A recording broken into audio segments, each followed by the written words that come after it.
আসসালামু আলাইকুম। আজকের এই তৃতীয় পর্বে আপনাকে স্বাগত। আজকের আলোচ্য বিষয় অটল বিশ্বাস। প্রতিদান প্রাপ্তির বিশ্বাস মানুষকে তার কাজে আঞ্জাম দেওয়ার প্রতি অনুপ্রাণিত করে এবং রক্ষা করে অলসতার নগ্ন হামলা থেকে। একইভাবে ইবাদতে প্রতিদান লাভের বিশ্বাস ইবাদতে অবহেলা করা থেকে বাধা দেয়। হাদিসে বর্ণনা দেখেন, তাহজিরে সালাতে যাওয়ায় কী পরিমাণ সওয়াব তা যদি লোকেরা জানতো, তাহজিরে সালাত আদায় করার জন্য দৌড় প্রতিযোগিতা শুরু হয়ে যেত। তাহজির মানে প্রখর চলা, নির্দিষ্ট সময়ের আগেই সালাতের জন্য চলে যাওয়া এই অর্থের অন্তর্ভুক্ত। তাহজিরের কারণ হলো বান্দা যেন সালাতের অপেক্ষায় বসে থাকার সবটুকু লাভ করতে পারে। প্রতিদান প্রাপ্তি সম্পর্কে জ্ঞান অর্জন ব্যক্তিকে অলসতা বর্জনে সাহায্য করে। অধিকাংশ ক্ষেত্রে অলসতা ও অবহেলা আসে তখন যখন অর্পিত কাজের প্রতিদান সম্পর্কে জানা থাকে না। এজন্য নবী সাল্লাল্লাহু আলাইহি সাল্লাম ফজর ও এশা সালাতে বিলম্বকারীদের ব্যাপারে বলেন, এই দুই সালাতে যে পরিমাণ সওয়াব আছে তা যদি লোকেরা জানতো তবে হামাগুড়ি হলেও সালাতে আসতো। অর্থাৎ যদি তারা এই সালাতের সব সম্পর্কে জানতো তাহলে তারা সালাতে অনুপস্থিত থাকতো না। যদিও তারা প্রচণ্ড অসুস্থতার দরুন বিছানায় কাতরায় বা ভালোভাবে নড়াচড়া করতে না পারে। আবু দারদা রাদিয়াল্লাহু তাআলা আনহু মরণাপন্ন অবস্থায় বলেছেন, একটি কথা তোমরা মনোযোগ দিয়ে শোনো এবং পরবর্তীদের কাছে পৌঁছে দিও। ফজর ও এশা দুই সালাত জামাতে পড়ার ব্যাপার যত্নবান হও। তোমরা যদি এই দুই সালাতের সওয়াব সম্পর্কে জানতে তবে তোমরা বাহু হাঁটুদয় ভর করে হামাগুড়ি দিয়ে হলেও চলে আসতে। মুনাফিকরাও জানে, তবে তা কেবল তাদের মস্তিষ্ক পর্যন্তই আটকে থাকে, তাদের অন্তর পর্যন্ত পৌঁছে না। অর্থাৎ তারা মনে প্রাণে তার বিশ্বাস করে না, তাই অবহেলা করে। কথা তো সত্য বলে কিন্তু কাজকর্মে মিথ্যাচারের ভিতর মিথ্যাচার করে বেড়ায়। যাকে উপদেশ দেওয়া হলে বলে আমি এসব জানি, কিন্তু কাজ করে এমন ব্যক্তির মতো করে যে কিছু বুঝেও না জানেও না।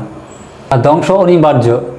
আপনি সেই ব্যক্তির মতো যার ব্যাপারে বলা হয়েছে, আমি তাকে বললাম জায়েদ আর সে শুনল খালেদ, লিখল উমর আর পড়ল বকর। হে বিনামূল্যে সর্বস্ব বিক্রেতা শূন্য হস্ত লোক, একটু শুনেন আপনার প্রিয় নবী সাল্লাল্লাহু আলাইহি সাল্লাম কী বলেছেন। তিনি বলেছেন, যদি কোনো ব্যক্তি যদি জন্ম থেকে নিয়ে বয়োবৃদ্ধ হয়ে মৃত্যুবরণ করা পর্যন্ত আল্লাহর সন্তুষ্টি কামনায় সিজদায় লুটিয়ে থাকে তবুও তা কিয়ামতের দিন নিতান্তই তুচ্ছ হিসেবে পরিগণিত হবে। জন্ম থেকে মৃত্যু অবধি দীর্ঘ সিজদায় পার করে দেওয়াটাও এমন মূল্যবান কোনো আমল নয় যা জান্নাতের বিনিময় হওয়ার যোগ্যতা রাখে। কেননা জীবন তো এক নির্ধারিত সময়ের না, আর জীবনে আপনার আমলও সীমিত, অথচ এর প্রতিদান সীমাহীন। যে প্রতিদান দেখেনি কোনো চক্ষু, তার বর্ণনা শুনিনি কোনো কান, এমনকি তা মানুষের উন্নত মস্তিষ্কের কল্পনাতেও ভেসে ওঠেনি কখনো। পরিশেষে যখন আমরা সেই প্রতিদান দেখব, নিজ চোখে প্রত্যক্ষ করব সে সৌন্দর্য, তখন স্পষ্ট বুঝতে পারবো যে এর বিপরীতে আমি ছিলাম নিতান্তই খেলতামাশার বস্তু। অলসতা নিমজ্জিত প্রিয় ভাই আমার, দিন এভাবে কাটতে থাকলে আপনার সামনে জান্নাতের সুঘ্রাণও যদি ছড়িয়ে পড়ে তবু আপনি সেই ঘ্রাণ অনুভব করতে পারবেন না।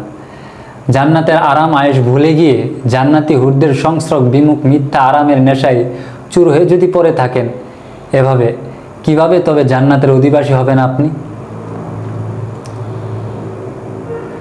অলসতা নিমজ্জিত লোকেরা কি করে জান্নাতুল ফেরদাউসের অধিবাসীদের সাথে প্রতিযোগিতা করতে পারে বলেন? কোনো পণ্যের পরিশোধ ব্যতীত কিভাবে তা অধিকারে আসে বলেন? লেনদেনের নীতি সম্পর্কে অজ্ঞ ব্যক্তির অবস্থা কি হতে পারে লেনদেন করতে গেলে? নফসের চাওয়া পাওয়া, অন্যায়, অবাধ্যতা, অনুভূতিহীনতার মাধ্যমে যে লোক আগুন কিনছে, আখেরে তার কি হবে তার দশা? যার প্রাপ্তির ঝুলিতে নিঃস্বতা ছাড়া আর কিছুই নেই, কিয়ামতের দিন কি করুণ অবস্থায় না হবে তার?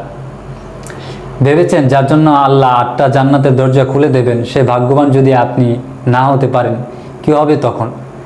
যে দরজা আপনি নিজেই বন্ধ করে দিয়েছেন, কি মনে করেন তা কি এমনিতে খুলে যাবে আপনার জন্য? আপনি যদি নিজেই জান্নাতের জন্য আগ্রহী না হন, কি মনে করেন জান্নাত কি নিজে আপনাকে স্বাগত জানাতে আসবে? আপনি যদি নিজে জান্নাত বিমুখ হন তবে কি জান্নাত আপনার জন্য কাছে চলে আসবে?